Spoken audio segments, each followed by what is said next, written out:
ಯಾರು ಈ ದೇಶದ ಓಟುದಾರರು? 21 ವರ್ಷ ತುಂಬಿದ ಎಲ್ಲ ನಾಗರಿಕರು ಈ ದೇಶದ ಮತದಾರರು. ಈ ದೇಶದ ನಾಗರಿಕರು ಯಾರು? ನೀವು ಈ ದೇಶದ ನಾಗರಿಕರಾಗಬೇಕು, 21 ವರ್ಷ ತುಂಬಬೇಕು. ಯಾರು ಈ ದೇಶದ ನಾಗರಿಕರು? ಇದು ಬಹಳ ಮುಖ್ಯವಾದ ಉದ್ದೇಶ. ಯಾಕಂದ್ರೆ ಒಂದೊಂದು ದೇಶ ಒಂದೊಂದು ರೀತಿಗೆ ಉತ್ತರ ಕೊಟ್ಟುಕೊಳ್ಳುವುದು. ಕೆಲವು ದೇಶಗಳಲ್ಲಿ ಒಂದು ಧರ್ಮಕ್ಕೆ ಸೇರಿದವರು ಮಾತ್ರ ಆ ದೇಶದ ಪ್ರಜೆಗಳು, ಮಿಕ್ಕವರು 2ನೇ ದರ್ಜೆ ಪ್ರಜೆಗಳು, ಒಂದು ಭಾಷೆಗೆ ಸೇರಿದವರು, ಒಂದು ಪ್ರದೇಶಕ್ಕೆ ಸೇರಿದವರು. ಆದರೆ ನಮ್ಮ ದೇಶ ಆ ಕಾಲಘಟ್ಟದಲ್ಲಿ ಅತ್ಯಂತ ಪ್ರಜಾಸತ್ತಾತ್ಮಕವಾಗಿದ್ದಂಥ ಎಲ್ಲ ದೇಶಗಳಂತೆ ಧರ್ಮವಾಗಲಿ ಭಾಷೆಯಾಗಲಿ ಪ್ರಧಾನವಾಗಿ ಹುಟ್ಟಿನಿಂದ ನಾನು ಯಾವ ಜಾತಿ ಧರ್ಮಕ್ಕೆ ಸೇರಿದೆ ಅನ್ನೋದು ಯಾವತ್ತೂ ಕೂಡ ಮಾನದಂಡ ಆಗಬಾರದು. ಈ ದೇಶದ ನಾಗರಿಕರಾಗುವುದಕ್ಕೆ ಏಕೈಕ ಮಾನದಂಡ ಯಾವುದು?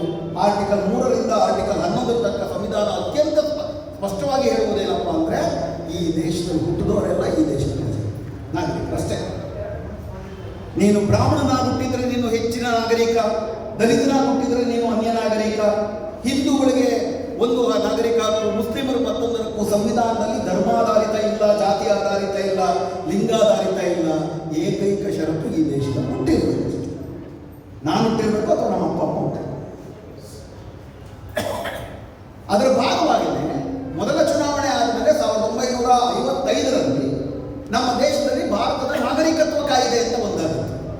ಭಾರತದ ನಾಗರಿಕತ್ವ ಕಾಯ್ದೆ, ಇಂಡಿಯನ್ ಸಿಟಿಜನ್ಶಿಪ್ ಆಕ್ಟ್ ಕೂಡ ತುಂಬ ಸ್ಪಷ್ಟವಾಗಿ ಹೇಳೋದೇನು? ಈ ದೇಶದ ನಾಗರಿಕರಿಗೆ ನಾಗರಿಕತ್ವ ಪಡ್ಕೊಳ್ಳೋದಕ್ಕೆ 5-6 ಮಾರ್ಗಗಳಿದ್ದಾವೆ. ಆ 5-6 ಮಾರ್ಗಗಳು ವಿವರವಾಗಿ ನಿಮ್ಮ ಪ್ರಶ್ನೋತ್ತರಗಳಿದ್ದಾಗ ಮಾತಾಡೋಣ. ಆದರೆ ಎಲ್ಲದರ ಸಾರ ಏನಪ್ಪ ಅಂದರೆ, ಈ ದೇಶದಲ್ಲಿ ಹುಟ್ಟಬೇಕಷ್ಟೇ. ಧರ್ಮ ಜಾತಿ ಭಾಷೆ ಅದೇ ಮಾನದಂಡ. ಇದನ್ನು ಆಧರಿಸಿ ಚುನಾವಣಾ ಆಯೋಗ 1951ರಲ್ಲಿ ಹೋದಾಗ ಈ ದೇಶದಲ್ಲಿ ಯಾರ್ಯಾರು ಹುಟ್ಟಿದ್ದೀರಾ, ಅದರಲ್ಲಿ ನಮ್ಮ ಸಂವಿಧಾನ ಸ್ಪಷ್ಟವಾಗಿ ಏನು ಹೇಳುತ್ತೆ? 1948ರ ಜೂನ್ಗೆ ಮುಂಚೆ ಈ ದೇಶದಲ್ಲಿ ಯಾರ್ಯಾರು ನೋಂದಾಯಿಸಿಕೊಂಡಿದ್ದಾರೆ, ಅದರ 6 ತಿಂಗಳು ಮುಂಚೆ 6 ತಿಂಗಳಾಗಬೇಕು, ಯಾರ್ಯಾರಿದ್ದಾರೆ ಅವರೆಲ್ಲ ಈ ದೇಶದ ಭಾರತೀಯರೇ. ಹೀಗಾಗಿ ನಮ್ಮ ದೇಶದಲ್ಲಿ ಮೊಟ್ಟ ಮೊದಲ ಮತಪಟ್ಟಿ ತಯಾರಿ, ಪ್ರಿಪರೇಷನ್, ಇಲ್ಲಿ ನಾವು ಪದ ಬಳಸ್ತಿರೋದೇನು? ರಿವಿಷನ್. ರಿವಿಷನ್ಗೂ ಪ್ರಿಪರೇಷನ್ಗೂ ವ್ಯತ್ಯಾಸ ಇದೆ. ಪ್ರಿಪೇರ್ ಮಾಡುವುದು ಅಂದ್ರೇನು? ಮೊದಲು ಒಬ್ಬೊಬ್ಬರದೇ ಹೋಗಿ ಪಟ್ಟಿ ರೆಡಿ ಮಾಡುವುದು. ರಿವಿಷನ್ ಅಂದ್ರೇನು? ಈಗಾಗಲೇ ಸಿದ್ಧವಾದ ಪಟ್ಟಿನಲ್ಲಿ ಕಿತ್ತಾಕುವುದು ಅಥವಾ ಸೇರ್ಪಡೆ ಮಾಡುವುದು. ಸೊ ಪ್ರಿಪರೇಷನ್ 1951ರಲ್ಲಿ ಆಯಿತು. ಅದಾದ ನಂತರದಲ್ಲಿ 1960ರಲ್ಲಿ ಮತಪಟ್ಟಿ ಪರಿಷ್ಕರಣಾ ಕಾಯ್ದೆ ನಿಯಮಗಳು ಬಂದವು. 1951ರ ಭಾರತ ಪ್ರತಿನಿಧಿ ಕಾಯ್ದೆಗಳ ಪ್ರಜಾಪ್ರತಿನಿಧಿ ಕಾಯ್ದೆ ಭಾಗವಾಗಿಯೇ ನಿಯಮಗಳು ರೂಪುಗೊಂಡು. ಹೆಂಗೆ ಮತಪಟ್ಟಿಯನ್ನು ತಯಾರು ಮಾಡ್ತೀರಿ? ಆಗ 21 ವರ್ಷ ತುಂಬಿದವರು, ಈಗ 18 ವರ್ಷ ತುಂಬಿದರು. ಸೊ ಮತಪಟ್ಟಿಯನ್ನು ಕಾಲ ಕಾಲಕ್ಕೆ ಪರಿಷ್ಕರಿಸುವ ಅಗತ್ಯ ಇದೆ. ಇದನ್ನು ಯಾರು ವಿರೋಧಿಸೋದಿಲ್ಲ. ಯಾಕಂದರೆ ಕಾಲ ಕಾಲಕ್ಕೆ ಹೊಸದಾಗಿ 18 ವರ್ಷ ನಮ್ಮನೇಲೆ ಯಾರಿಗೋ ತುಂಬುತ್ತೆ. 18 ವರ್ಷ ತುಂಬಿದಾಗ ಅವ್ರಿಗೆ ಮತದಾನದ ಹಕ್ಕಿರಲ್ಲ. 18 ವರ್ಷ ತುಂಬಿದ ಮೇಲೆ ಅವ್ರಿಗೆ ಮತದಾನದ ಹಾಕಬೇಕು. ಸೊ ಹೊಸದಾಗಿ 18 ವರ್ಷ ತುಂಬಿದವ್ರು ಯಾರು? ಹೋದ ಚುನಾವಣೆಗೂ ಈ ಚುನಾವಣೆಗೂ ನಮ್ಮ ಮನೇಲಿ ಯಾರು ಸತ್ತೋಗಿರ್ತಾರೆ ಓಟ್ದಾರರು, ಅವ್ರ ಹೆಸರು ಕಿತ್ತಾಕಬೇಕು. ಹೋದ ಚುನಾವಣೆಯಲ್ಲಿ ನಾನು ಹುಬ್ಬಳ್ಳಿನಲ್ಲಿದ್ದೆ, ಈಗ ಬೆಂಗಳೂರಿಗೆ ನಾನು ಹೋದೆ. ಸೊ ಈ ಹುಬ್ಬಳ್ಳಿಯ ಪಟ್ಟಿನಲ್ಲಿ ನನ್ನ ಹೆಸರು ಕಿತ್ತಾಕಿ ಬೆಂಗಳೂರು ಪಟ್ಟಿನಲ್ಲಿ ನನ್ನ ಹೆಸರು ಸೇರಿಸಬೇಕು. ಇದನ್ನ ಮತಪಟ್ಟಿ ಪರಿಷ್ಕರಣೆ ಅಂತ. ಇದನ್ನು ಯಾರು ಬೇಡ ಅಂತ? ಯಾರಾದರೂ ಯಾಕೆ ವಿರೋಧಿಸಬೇಕಿದೆ? ಹೊಸದಾಗಿ 18 ವರ್ಷ ತುಂಬಿದವ್ರನ್ನ ಸೇರಿಸ್ಕೋಬೇಕು, ಸತ್ತವ್ರನ್ನ ಕಿತ್ತಾಕಬೇಕು, ಕಾನ್ಸ್ಟಿಟ್ಯೂನ್ಸಿ ಬದಲಾಯಿಸಿದರೆ ಕಾನ್ಸ್ಟಿಟ್ಯೂನ್ಸಿಗೆ ತಕ್ಕನಾಗಿ ಕಿತ್ತಲ್ಲ. ಇಷ್ಟು ಮಾತ್ರ ಚುನಾವಣಾ ಆಯೋಗದ ಕರ್ತವ್ಯ. ಇದನ್ನು ಮಾಡುವುದಕ್ಕೆ ಪ್ರಧಾನವಾಗಿ 2 ರೀತಿಯ ಪರಿಷ್ಕರಣೆ ಮಾಡ್ತಿದ್ರು. ಒಂದನ್ನು ಸಮ್ಮರಿ ವೆರಿಫಿಕೇಶನ್ ಅಂತಿದೆ, ಸಮ್ಮರಿ ರಿವಿಷನ್ ಅಂತ ಕರೀತಿದ್ರು. ಇನ್ನೊಂದನ್ನು ಇಂಟೆನ್ಸಿವ್ ರಿವಿಷನ್. ಸಮ್ಮರಿ ರಿವಿಷನ್ ಅಂದರೆ SR, ಇಂಟೆನ್ಸಿವ್ ರಿವಿಷನ್ ಅಂದರೆ IR. ಸಮ್ಮರಿ ರಿವಿಷನ್ ಅಲ್ಲಿ ಏನು ಮಾಡ್ತಾರೆ? ಚುನಾವಣಾ ಆಯೋಗದಲ್ಲಿ form number 6, form number 7, form number 8 ಇರುತ್ತೆ. ಫಾರಂ ನಂಬರ್ 6ರಲ್ಲಿ ಹೊಸದಾಗಿ 18 ವರ್ಷ ತುಂಬಿದವರು ಆ ಫಾರಮ್ನ ಭರ್ತಿ ಮಾಡಿ, ನಾನು ಇಂಥವ್ರ ಮಗ, ನಾನು ಇಲ್ಲಿ ವಾಸ ಮಾಡ್ತೀನಿ, ಈಗ ನನಗೆ 18 ವರ್ಷ ತುಂಬಿದೆ, ನನ್ನನ್ನು ಮತಪಟ್ಟಿಗೆ ಸೇರಿಸ್ಕೊಳ್ಳಿ ಅಂತ ಹೇಳಿ. ಫಾರಂ ನಂಬರ್ 7 ನಾನು ಆಕ್ಷೇಪಣೆ ಸಲ್ಲಿಸ್ಬೋದು, ಇಲ್ಲ ಪಕ್ಕದಲ್ಲಿರೋರು ಈ ದೇಶದವರು ಅಲ್ಲ ಅಂತಲೂ ನಾನು ಹೇಳ್ಬೋದು. ಕಂಪ್ಲೇಂಟ್ ಮೇಲೆ ಚುನಾವಣಾ ಆಯೋಗ ಕಂಪ್ಲೇಂಟ್ನ ತಗೊಂಡು ವಿಶ್ಲೇಷಣೆ ಮಾಡಬೇಕು. ಅಥವಾ ಇವರು ಸತ್ತೋಗಿದ್ದಾರೆ ಅಂತ ನಾವು ಮತ್ತವ್ರಿಗೆ ಹೇಳ್ಬೋದು, ಶಿಫ್ಟ್ ಆಗಿಬಿಟ್ಟಿದ್ದಾರೆ ಅಂತ ನಾನು ಕಂಪ್ಲೇಂಟ್ ಮಾಡಬೇಕು. ಫಾರಂ ನಂಬರ್ 8 ನಾನು ಶಿಫ್ಟ್ ಆಗಿದ್ದೀನಿ ಒಂದು ಕಾನ್ಸ್ಟಿಟ್ಯೂನ್ಸಿಯಿಂದ ಇನ್ನೊಂದು ಕಾನ್ಸ್ಟಿಟ್ಯೂನ್ಸಿಗೆ ನನಗೆ ಅಲ್ಲಿ ಮಾಡಿಕೊಡಿ ಅಂತ ಕೇಳೋದು. ಈ ಅಪ್ಲಿಕೇಶನ್ಗಳನ್ನು ಆಧರಿಸಿ ಮತಪಟ್ಟಿಯನ್ನು ರಿವೈಸ್ ಮಾಡುವುದು, ಇದನ್ನು ಸಮ್ಮರಿ ರಿವಿಷನ್. ಇಂಟೆನ್ಸಿವ್ ರಿವಿಷನ್ ಅಂದ್ರೇನು? ಚುನಾವಣಾ ಆಯೋಗದ ಬೂತ್ ಲೆವೆಲ್ ಆಫೀಸರ್ಗಳು, BLOಗಳು ಅಂತ ಕರೀತಾರೆ. BLOಗಳು 5 ವರ್ಷಕ್ಕೊಂದ್ಸತಿ 10 ವರ್ಷಕ್ಕೊಂದ್ಸತಿ ನಿಮ್ಮ ಮನೆಗಳಿಗೆ ಬರ್ತಾರೆ. ನಿಮ್ಮ ಮನೆಗೆ ಬಂದು ಈಗಾಗಲೇ ಹಳೆಯ ಚುನಾವಣೆಯ ಪಟ್ಟಿಯನ್ನು ಇಟ್ಕೊಂಡು ಈ ಪಟ್ಟಿಯಲ್ಲಿ ನೀವು ಕೊಟ್ಟಿರುವ ವಿವರಗಳು ಸರಿ ಇದೆಯಾ ಅಂತ ನಿಮ್ಮನ್ನು ಕೇಳಿ ಅದನ್ನು ದೃಢೀಕರಿಸಿಕೊಂಡು ಹೋಗ್ತಾರೆ. ಎರಡೂ ವಿಷಯದಲ್ಲಿ ನಾವು ಕೇಳುವ ಅವರು ಪರಿಶೀಲಿಸೋದು 3 ವಿಷಯ. 18 ವರ್ಷ ತುಂಬಿದೆಯಾ, ಯಾರಾದರೂ ಸತ್ತೋಗಿದಾರ, ಕಾನ್ಸ್ಟಿಟ್ಯೂನ್ಸಿ ಬದಲಾಯಿಸಿದೆ. ಹೀಗಾಗಿ ಸಮ್ಮರಿ ರಿವಿಷನ್ನು, ಇಂಟೆನ್ಸಿವ್ ರಿವಿಷನ್ನು ಅತ್ಯಗತ್ಯವಾಗಿ ಆಗಲೇಬೇಕಾಗಿರುವುದು. ನಾವು ಅದನ್ನು ವಿರೋಧಿಸ್ತಿಲ್ಲ. ಮತ್ತೆ ಮತ್ತೆ ಸ್ಪಷ್ಟಪಡಿಸೋಣ, ನಾವು SR ಅನ್ನು ವಿರೋಧಿಸ್ತಿಲ್ಲ, IR ಅನ್ನು ವಿರೋಧಿಸ್ತಿಲ್ಲ. ನಾವು ವಿರೋಧಿಸ್ತಿರೋದೇನು? SIR. ಯಾಕಂದರೆ ಇದು ಇಂಟೆನ್ಸಿವ್ ರಿವಿಷನ್ನೂ ಅಲ್ಲ, ಸಮ್ಮರಿ ರಿವಿಷನ್ನೂ ಅಲ್ಲ, ಇದು ಸ್ಪೆಷಲ್ ಇಂಟೆನ್ಸಿವ್ ರಿವಿಷನ್. ಏನಿದು ಸ್ಪೆಷಲ್? ಆ ಸ್ಪೆಷಲ್ ಅಲ್ಲೇ ನಿಗೂಢವಾದದ್ದು ಇದೆ. ಏನದು ಸ್ಪೆಷಲ್? ಈ ಸತಿ ಅವರು ನಿಮ್ಮ ಮನೆಗೆ ಬಂದಾಗ, ಫಸ್ಟ್ ಆಫ್ ಆಲ್ ನಿಮ್ಮ ಮನೆಗೆ ಬಂದು ನೀವು ಹೇಳಿದ್ದನ್ನು ಬರ್ಕೊಂಡು ಹೋಗೋದಿಲ್ಲ. ಸಂಪೂರ್ಣವಾಗಿ ಮೊದಲು ಕೇಳಿದಂತೆ 18 ವರ್ಷ ತುಂಬ ಸತ್ತಿದಾರ, ಕಾನ್ಸ್ಟಿಟ್ಯೂನ್ಸಿ ಬದಲಾಯಿಸಿದಾರ ಅಷ್ಟು ಮಾತ್ರ ಕೇಳಲ್ಲ ಅವರು ಈ ಸತಿ ಬಂದಾಗ ನಿಮ್ಮನ್ನು ಕೇಳುವ ಪ್ರಶ್ನೆ, ನೀವು ಭಾರತೀಯರ? ನೀವೆಲ್ಲರೂ ಕೂಡ ಭಾರತೀಯರು ಅಂತ ಸಾಬೀತು ಮಾಡ್ಕೊಳ್ಳಿ.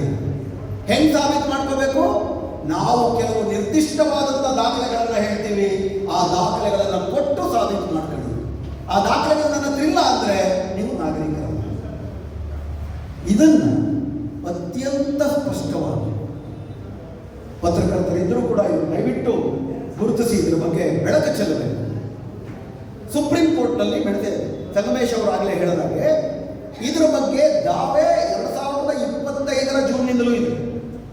ಅದರಲ್ಲಿ ಒಂದು ಸಾಂವಿಧಾನಿಕವಾದಂಥ ಅಂಶಗಳು. ಸಾಂವಿಧಾನಾತ್ಮಕವಾಗಿ ಚುನಾವಣಾ ಆಯೋಗ ಈ ದೇಶದ ಭಾರತೀಯ ಜನರ ಮತದಾರರ ಭಾರತೀಯತೆಯನ್ನು ಪರಿಶೀಲಿಸಬಹುದು. ಇದು ಒಂದು ಸಾಂವಿಧಾನಿಕ ಪ್ರಶ್ನೆ. SIR ಅದನ್ನು ಮಾಡುತ್ತಾ 2025 ಜನವರಿ 22ನೇ ತಾರೀಕು ಚುನಾವಣಾ ಆಯೋಗದ ವಕೀಲರಾದಂಥ ರಾಕೇಶ್ ದ್ವಿವೇದಿ ಅವರಿಗೆ ಸುಪ್ರೀಂ ಕೋರ್ಟಿನ ಪೀಠದಲ್ಲಿ ಇದ್ದಂಥ ಚೀಫ್ ಜಸ್ಟಿಸ್ ಸೂರ್ಯಕಾಂತ್ ಮತ್ತು ಜ್ಯೋತಿರ್ಮಯ ಬಾಗ್ಚಿ ಅಂತ ಜಡ್ಜು, ಜ್ಯೋತಿರ್ಮಯ ಬಾಗ್ಚಿ ಅವರು ಪ್ರಶ್ನೆ ಕೇಳ್ತಾರೆ, ಏನಕ್ಕಾಗಿ SIR ಮಾಡ್ತಿದ್ದೀರ? ನೀವು ಏನು ಯಾಕೆ SIR ಮಾಡಬೇಕಾಗಿದೆ ಅಂತ ಚುನಾವಣಾ ಆಯೋಗ 2025 ಜೂನ್ 24ನೇ ತಾರೀಕು ಒಂದು ಸುತ್ತೋಲೆಯನ್ನು ಹೊರಡಿಸಿದೆ. ಅದರ ಪ್ರಕಾರ ನೀವು ಹೇಳ್ತಿರೋದೇನು? ದೇಶದಲ್ಲಿ ನಗರೀಕರಣ ಜಾಸ್ತಿ ಆಗಿದೆ, ವಲಸೆ ಜಾಸ್ತಿ ಆಗಿದೆ. ನಗರೀಕರಣ ವಲಸೆ ಜಾಸ್ತಿ ಆಗ್ತಿರೋದ್ರಿಂದ ನಾವು ಇದನ್ನು ಮಾಡ್ತಿದ್ದೀವಿ. ವಲಸೆ ಆಗೋದ್ರಲ್ಲಿ ತಪ್ಪೇನಿದೆ ಅಂತ ಜ್ಯೋತಿರ್ಮಯ ಬಾಗ್ಚಿ ಹೇಳ್ತಾರೆ. ವಲಸೆ ಆಗುತ್ತೆ, ಈ ದೇಶದಲ್ಲಿ ಹಕ್ಕಿದೆ ವಲಸೆ ಆಗುವುದಕ್ಕೆ. ಹಂಗಲ್ಲ, ಅಕ್ರಮ ವಲಸಿಗರು ಬಂದಿದ್ದಾರೆ. ಎಲ್ಲಿದೆ ತೋರಿಸಿ ನೋಟಿಫಿಕೇಶನ್ ಅಲ್ಲಿ ಅಕ್ರಮ ವಲಸಿಗರು ಎಲ್ಲಿದೆ? ನೋಟಿಫಿಕೇಶನ್ ಅಲ್ಲಿ ಅಕ್ರಮ ವಲಸಿಗರ ಬಗ್ಗೆ ಮಾತೇ ಇಲ್ಲ. ಯಾಕಂದ್ರೆ ಅಕ್ರಮ ವಲಸಿಗರು ಜಾಸ್ತಿ ಬಂದಿದ್ದಾರೆ ಅನ್ನೋದನ್ನು ಕಪಿಲ್ ಸಿಬಲ್ ಅನ್ನುವ ವಕೀಲರು ಪ್ರಶ್ನೆ ಮಾಡ್ತಾರೆ. ಸಿಕ್ಕಾಗಿಲ್ಲ, ನಿಮಗೆ ಗೊತ್ತಿಲ್ಲ ಇವರಾನ? ಅವರು ವಕೀಲರು ರಾಕೇಶ್ ದ್ವಿವೇದಿ ಅವರು ಹೇಳೋದು 10 ಕೋಟಿ ಜನ ವಿದೇಶಿಯರು ಬಾಂಗ್ಲಾದೇಶದಿಂದ ಅಕ್ರಮವಾಗಿ ನುಸುಳಿ ಬಂದುಬಿಟ್ಟಿದ್ದಾರೆ, ಅವರನ್ನು ಪತ್ತೆ ಹಚ್ಚೋದಕ್ಕೋಸ್ಕರ ಇದನ್ನು ಮಾಡ್ತಿದ್ದೀವಿ. ಸಿಬಲ್ ಅವರು ಒಂದು ಪ್ರಶ್ನೆ ಕೇಳ್ತಾರೆ, ಹಾಗಾದ್ರೆ ಕೋಟಿ ಜನ ಬಂದ್ಬಿಟ್ಟಿದ್ದಾರೆ ಎನ್ನುವಂತಹ ಮಾಹಿತಿ ಗೃಹ ಇಲಾಖೆ ಹತ್ರ ಇದೆಯಾ? ಯಾವ ಆಧಾರದಲ್ಲಿ ಅಧ್ಯಯನ ಮಾಡಿದ್ದೀರ ತೋರಿಸಿ. ಅಧ್ಯಯನ ಮಾಡಿಲ್ಲ, ಯಾವ ವರದಿನೂ ಹೇಳಿಲ್ಲ. ಹಾಗಾದ್ರೆ ಏನಕ್ಕೆ ಇದನ್ನು ಮಾಡ್ತಿದ್ದೀರಾ? ಆಗ 2026 ಜನವರಿ 22ನೇ ತಾರೀಕು ಚುನಾವಣಾ ಆಯೋಗ ಸುಪ್ರೀಂ ಕೋರ್ಟ್ಗೆ ಹೇಳಿದಂಥ ವಿಷಯ ಏನಪ್ಪ ಅಂದರೆ, ಸ್ವಾಮಿ, ಈ ದೇಶದಲ್ಲಿ 2002ನೇ ಇಸ್ವಿನಲ್ಲಿ ವಾಜಪೇಯಿ ಅವರ ಸರ್ಕಾರ ಇದ್ದಾಗ ನಾಗರಿಕತ್ವ ಕಾಯ್ದೆಗೆ ತಿದ್ದುಪಡಿಯನ್ನು ತರಲಾಯಿತು. ದಯವಿಟ್ಟು ಗಮನ ಕೊಟ್ಟು ಕೇಳಿ. ಮತಪಟ್ಟಿಯ ವಿಷಯ ಅಲ್ಲ ನಾವು ಮಾತಾಡ್ತಿರೋದು. 2002ರಲ್ಲಿ ನಾಗರಿಕತ್ವ ಕಾಯ್ದೆಗೆ ತಿದ್ದುಪಡಿ ತರಲಾಯಿತು. ಸ್ವಲ್ಪ ತಿದ್ದುಪಡಿ ಏನು ಅಂತ ಮಾತಾಡೋಣ. ನಾನು ಆಗಲೇ ಹೇಳಿದಾಗ ನಮ್ಮ ದೇಶದ ಸಂವಿಧಾನದ ಆರ್ಟಿಕಲ್ 4ರಿಂದ ಆರ್ಟಿಕಲ್ 11 ಈ ದೇಶದಲ್ಲಿ ಹುಟ್ಟೋರೆಲ್ಲ ಈ ದೇಶದ ನಾಗರಿಕರು ಅನ್ನುತ್ತೆ. 1955 ನಾಗರಿಕತ್ವ ಕಾಯ್ದೆಯು ಕೂಡ ಅದನ್ನೇ ಹೇಳುತ್ತೆ. ಈ ನಾಗರಿಕತ್ವ ಕಾಯ್ದೆಗೆ ವಾಜಪೇಯಿ ಸರ್ಕಾರ 2002ರಲ್ಲಿ ತಿದ್ದುಪಡಿಯನ್ನು ತಂದು ಅವರೇನು ಹೇಳಿದ್ರು, ನಾವು ಈ ದೇಶದಲ್ಲಿ ಯಾರ್ಯಾರು ಇದ್ದಾರೆ ಆ ಎಲ್ಲರನ್ನೂ ಕೂಡ ಮೊದಲು ಒಂದು ಪಟ್ಟಿ ಮಾಡ್ತೀವಿ, ಪಾಪ್ಯುಲೇಷನ್ ರಿಜಿಸ್ಟರ್ ಮಾಡ್ತೀವಿ. NPR ಅಂತ ಕೇಳಿದ್ವಿ, ನ್ಯಾಷನಲ್ ಪಾಪ್ಯುಲೇಷನ್ ರಿಜಿಸ್ಟರ್.